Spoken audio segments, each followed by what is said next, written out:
पहला पॉइंट यह है कि कुल कितने मस्जिदों के नीचे मंदिर होने का दावा है। दूसरी बात यह कि ये धर्म स्थल सिर्फ ईश्वर या अल्लाह को रिप्रेजेंट करते हैं या इनके कुछ नैतिक कर्तव्य भी हैं।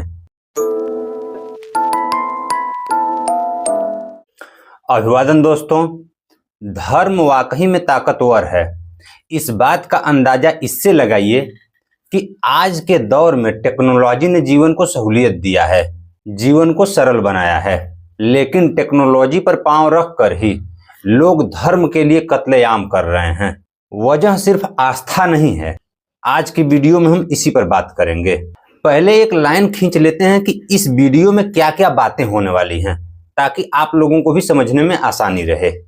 अभी भारत में मस्जिदों के नीचे मंदिर तलाशने की होड़ मची है। इसी पर बात करेंगे विस्तार से।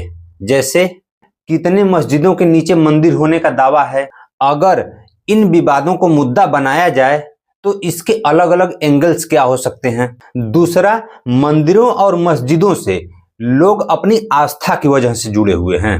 लोग वहां जाते हैं, पूजा अर्चना करते हैं, इबादत करते हैं, चढ़ावा चढ़ाते हैं। तो क्या इन धर्म स्थलों का भी लोगों के प्रति कोई कर्तव्य है, कोई जिम्मेदारी है? इसको भी एक अलग नजरिए से समझेंगे। तीसरा, आज के दौर में ये जो देश की राजनीति है धर्म पर ज्यादा केंद्रित होती हुई दिख रही है। कुछ लोग इसे सही मान रहे हैं, कुछ लोग गलत मान रहे हैं। हम क्या माने, इस पर भी बात करेंगे। तो ये वीडियो काफी इंफॉर्मेटिव होने वाला है, अंत तक बने रहिएगा। आइए पहले पॉइंट की तरफ बढ़ते हैं। पहला पॉइंट यह है कि कुल कितने मस्जिदों के नीचे मंदिर होने का दावा है। अगर चर्चित स्थानों की बात करूं तो इनमें कुछ 10 से 12 संख्याएं हैं जिनकी चर्चा बार बार होती है। जैसे काशी में ज्ञानवापी मस्जिद, मथुरा में शाही ईदगाह मस्जिद, संभल में अभी वायलेंस हुआ ही था, ताजमहल में भी दावा किया जाता है, कुतुब मीनार परिसर में भी दावा किया जाता है। इन सब के अलावा भी कुछ और स्थान हैं जिनकी चर्चा बार बार होती है। लेकिन ये तो बात हो गई चर्चित स्थानों की। इन सब के अलावा अगर बात करें तो 2022 के अक्टूबर महीने में द गार्जियन में एक आर्टिकल छपा था जिसमें अखिल भारतीय हिंदू महासभा के प्रवक्ता ने कहा था कि हमारे पास करीब 3000 ऐसे स्थानों का लिस्ट है जहां मंदिर होने का दावा हम लीगली क्लेम करेंगे। अब विचार की बात यह है कि कुछ स्थान जो हिंदू मैथोलॉजी के हिसाब से महत्वपूर्ण माने जाते हैं, जिनका हिंदू मैथोलॉजी में जिक्र है, जैसे काशी, मथुरा हो गया, अयोध्या था तो वहां मंदिर बन ही गया, संभल में जहां अभी वायलेंस हुआ वहां हरिहर मंदिर होने का दावा किया जाता है, जहां मैथोलॉजी के हिसाब से यह माना जाता है कि यहां कल्कि अवतार होगा। इसका जिक्र बाबरनामा में भी है। तो ऐसे कुछ स्थानों की अगर बात करें जो हिंदू मैथोलॉजी के हिसाब से महत्वपूर्ण हैं, वहां तक तो बात समझ में आती है। लेकिन अगर 3000 मस्जिदों पर दावा करने लग जाएंगे तब तो ये देश सैकड़ों साल के लिए मंदिर मस्जिद का अखाड़ा बन जाएगा। फिर मुद्दे की बात कब होगी? स्वास्थ्य, शिक्षा, रोजगार की बात कब होगी? अमीरों और गरीबों के बीच बढ़ती खाई की बात कब होगी? देश के विकास की बात कब होगी? ये एक बड़ा सवाल है जिस पर सबको सोचने की आवश्यकता है। खास तौर से उनकी जिम्मेदारी ज्यादा है जो खुद को राष्ट्रभक्त होने का महिमा मंडन कर रहे हैं। लेकिन सब कुछ ताक पर रखकर, सामाजिक सहिष्णुता को ताक पर रखकर, देश के विकास को ताक पर रखकर, यदि हिंदुओं को लगता है कि चाहे मुद्दे की बात हो या न हो, मस्जिद के नीचे मंदिर तलाशने का मुद्दा जारी रहेगा। तो एक सच और है जो बड़ा भयानक है, कड़वा है, लेकिन सत्य है। वो सत्य ये है कि अगर मंदिरों को तलाशा जाए तो बहुत सारे मंदिरों में बुद्ध मंदिर स्पष्ट तौर पर मिलेंगे। बहुत सारी मंदिरों का तो सर्वेक्षण भी कराने की जरूरत नहीं है, सीधे तौर पर बुद्ध की प्रतिमा दिखती है। और सोमनाथ मंदिर जो भगवान शिव के 12 ज्योतिर्लिंगों में से एक है, उसके नीचे बुद्ध मंदिर होने का प्रमाण है, बुद्ध की गुफाओं के होने का प्रमाण है।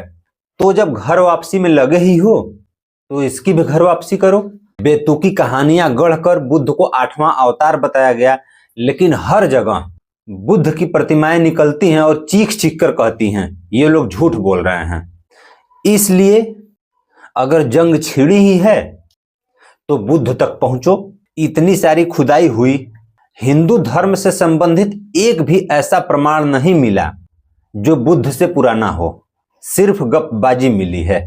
इसलिए या तो हर मस्जिद के नीचे मंदिर तलाशना बंद करो या फिर अंतिम स्वरूप तक पहुंचो, बुद्ध तक पहुंचो।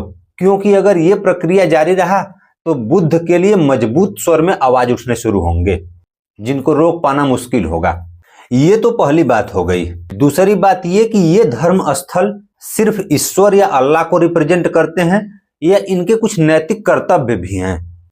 भाई, लोग अपने आस्था की वजह से इन स्थलों से जुड़े रहते हैं, तो उनके आस्था की फिलॉसफी जो है वो सिर्फ शांति का तलाश करना है या कुछ और मायने हैं उसके। इन मामलों को तर्क की कसौटी पर समझना इसलिए भी जरूरी है क्योंकि ये मामले सिर्फ आस्था का विषय नहीं है, इनसे आर्थिक संसाधन भी जुड़े हुए हैं जिनकी जवाबदेही होना जरूरी है। ये जो मंदिर मस्जिद के झगड़े चल रहे हैं, ये आम लोगों को लगता है कि वो लोग आस्था के लिए लड़ रहे हैं अपने, लेकिन इनके जो मुखिया हैं उनकी नजर आर्थिक संसाधनों पर होती है और उसका लाभ लेने के लिए वे लोग सांप्रदायिक आग फैलाते हैं। जनता इस कुचक्र को समझ नहीं पाती, सिर्फ आस्था के लिए तलवार खींची जा रही है, इसलिए भी इसको समझना जरूरी है। ये जो धर्म स्थल हैं, चाहे कोई भी हो, हिंदू के मंदिर हो, मुस्लिमों के दरगाह हो, चर्च हो, सच में एक बड़ा बिजनेस है। एक ऐसा बिजनेस जिसकी कोई जवाबदेही नहीं होती और कमाई करोड़ों की होती है। ये बात सच है कि कुछ मंदिरें सरकारों के नियंत्रण में आती हैं, सरकारें कुछ टैक्स भी लेती हैं, लेकिन इतना सफिशिएंट नहीं है और इनको भी और ज्यादा पारदर्शी होने की जरूरत है। मैं इन धर्म स्थलों की संपत्तियों की तरफ बार बार इशारा क्यों कर रहा हूं और उनकी पारदर्शिता की तरफ बार बार क्यों इशारा कर रहा हूं, आइए इसको समझते हैं थोड़ा सा। जनता इन धर्म स्थलों पे जाती है कुछ शांति की तलाश में, कुछ अपनी मिन्नतें लेकर, चढ़ावा चढ़ाती है और उसको लगता है कि भगवान मिन्नतें पूरी करेगा। अगर उसको ऐसा लगता है तो ये भगवान के महिमा का अपमान करना है। क्यों? वो इसलिए कि ये जो लोग मिन्नतें लेकर जाते हैं, आमतौर पे उनकी मिन्नतें क्या होती हैं? स्वास्थ्य से संबंधित, शिक्षा से संबंधित, व्यवसाय से संबंधित, आमतौर पे यही मिन्नतें होती हैं। तो लोग जो चढ़ावा चढ़ाते हैं, उस चढ़ावे की फिलॉसफी क्या है? उस चढ़ावे की फिलॉसफी ये है कि उन संपत्तियों का इस्तेमाल धर्म स्थलों के देख रेख के अलावा सामाजिक कल्याण पर भी होना चाहिए। और मैं ये कोई नई चीज नहीं बोल रहा हूं, ये बहुत पहले से चला आ रहा है। बहुत सारे मंदिरों में या दरगाहों पे आप देखेंगे कि आज भी वहां पे जड़ी बूटियां दी जाती हैं लोगों के उपचार के लिए। पहले अधिक मात्रा में लोगों का उपचार किया जाता था मंदिरों पे, दरगाहों पे, और शिक्षा के लिए गुरुकुल चलते थे। आज के दौर में जब जड़ी बूटियों का स्थान अस्पतालों ने ले लिया है और गुरुकुलों का स्थान स्कूलों ने, तो इन धर्म स्थलों की जिम्मेदारी बनती है कि उनके यहाँ जो चढ़ावे की संपत्ति उतर रही है उसका इस्तेमाल अस्पतालों और स्कूलों पर भी करें ताकि समाज कल्याण में उसकी भागीदारी हो सके। यही फिलॉसफी है उन चढ़ावों के सही इस्तेमाल का, और यही फिलॉसफी रही है लोगों के मिन्नतों के पूरा करने की, और यही जरिया भी है। इस बात को समझना जरूरी है। कुछ मंदिर करते भी हैं ऐसा, जैसे उज्जैन का महाकाल मंदिर, मैहर का शारदा मंदिर, साउथ में रंगा स्वामी मंदिर और भी कुछ मंदिर, लेकिन इनकी संख्या गिना चुना है। इसके लिए एक सशक्त कानून होना चाहिए कि सभी धर्म स्थलों के लिए एक सर्वसम्मत कानून हो। सर्वसम्मति से ऐसी व्यवस्था बनाई जाए कि उन पैसों का इस्तेमाल सिर्फ लूट घसोट के लिए ना हो, सामाजिक कल्याण के लिए भी हो। नहीं तो लोगों के इमोशंस का इस्तेमाल करके झोंको उनको मंदिर मस्जिद की लड़ाई में और चढ़ावे के पैसा पर कुंडली मारकर बैठ जाओ। ये मक्कारी है और लोगों को भी जागरूक रहना चाहिए। अगर ये धर्म स्थल सामाजिक कल्याण में अपनी भूमिका नहीं निभा रहे हैं तो मत चढ़ाओ चढ़ावा। भगवान की इबादत तो कहीं से भी हो सकती है, भगवान कण कण में है। ये मैं नहीं कह रहा हूं, ये गीता में लिखा है। खैर, अब आते हैं तीसरे पॉइंट पर कि ये जो देश की राजनीति है धर्म पर ज्यादा केंद्रित होती हुई दिख रही है। तो क्या समझें इसको कि अचानक से सारे पॉलिटिशियन धार्मिक हो गए हैं या फिर कुछ और है मंशा उनका? कहीं ऐसा तो नहीं कि राजनीतिक लोगों के लिए सत्ता तक पहुंचने और सत्ता में बने रहने के लिए धर्म एक टूल बन गया है? इस पर भी विचार करना जरूरी है, क्योंकि राजनीतिक लोगों को पता है कि लोग धर्म से भावनात्मक रूप से जुड़े हुए हैं, इसलिए समय समय पर अपने जरूरत के हिसाब से उनकी भावनाओं को छेड़ते रहते हैं और लोग ढोल की तरह बजते रहते हैं। चुनाव के समय मंदिर मस्जिद के नाम पर हिंदू मुस्लिम में तनाव सबसे ज्यादा देखने को मिलता है, या फिर किसी मुद्दे से लोगों का ध्यान भटकाना हो तब।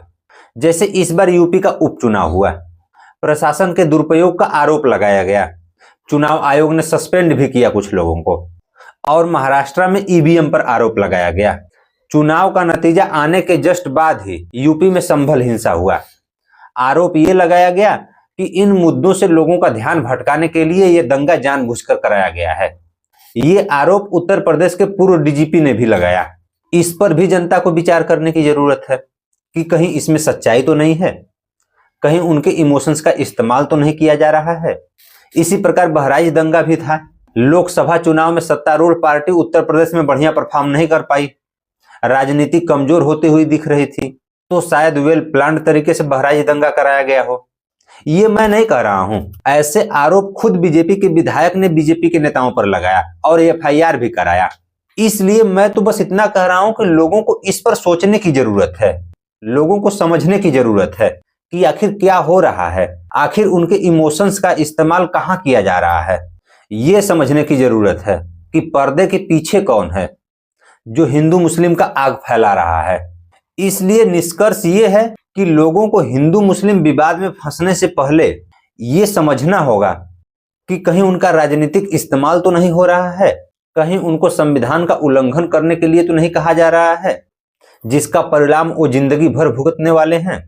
ऐसा करने से सिर्फ उनका ही भला नहीं होगा, देश का भी भला होगा और साथ साथ धर्म का भी, क्योंकि ऐसे मामलों से धर्म के उद्देश्यों की हानि होती है। धर्म का उद्देश्य परमार्थ है और परमार्थ शांति का उपासक। धन्यवाद।